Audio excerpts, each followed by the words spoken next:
sais pas là où vous me suivez, mais ce matin, je voulais partager avec vous la parole de Dieu.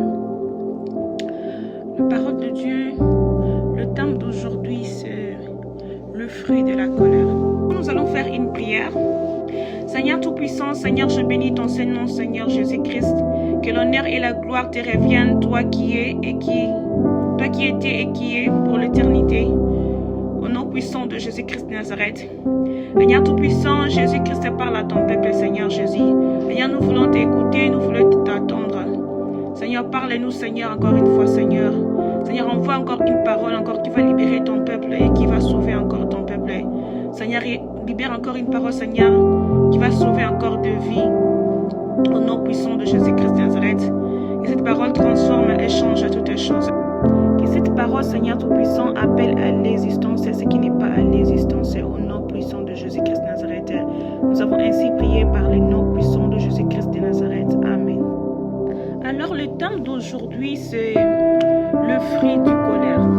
Nous allons lire Éphésiens 4, versets 26 jusqu'à 27.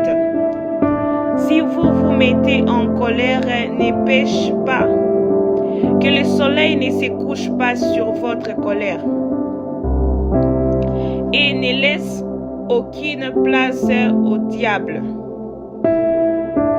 Alors, chers bien-aimés, beaucoup de gens s'enflamment dans la colère, beaucoup de gens se donnent à la colère, et beaucoup de gens ne savent pas que tout cela a de conséquences.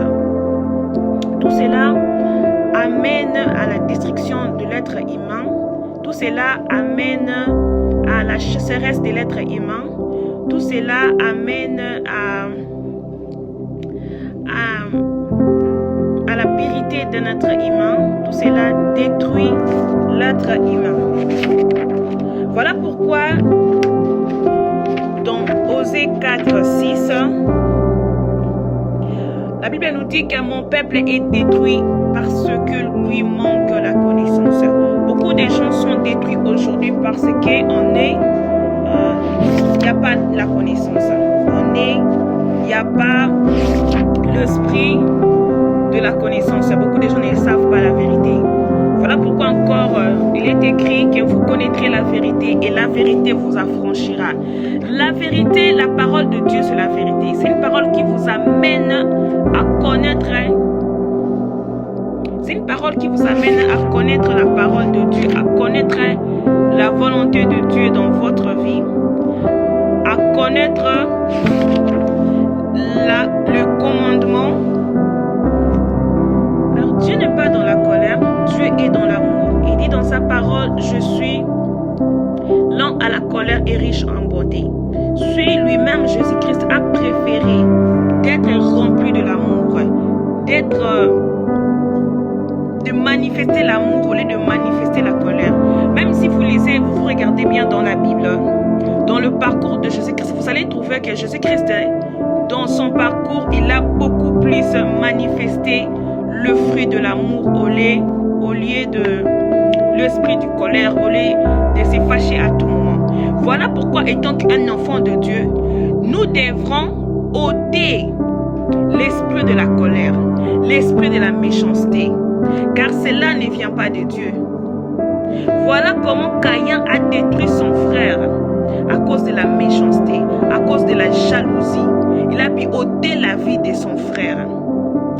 Il a méprisé son frère. Pendant que tous les deux étaient dans la présence de Dieu. Mais parfois dans la vie, tout le monde a son parcours, tout le monde a son destin, tout le monde a son tour. Et ça, il ne faut pas oublier. Les paniers circulent encore, tout le monde a son tour. Mesdames et messieurs, réjouissez-vous quand tu vois ton proche, il réussit. Quand tu vois ton proche, il prospère.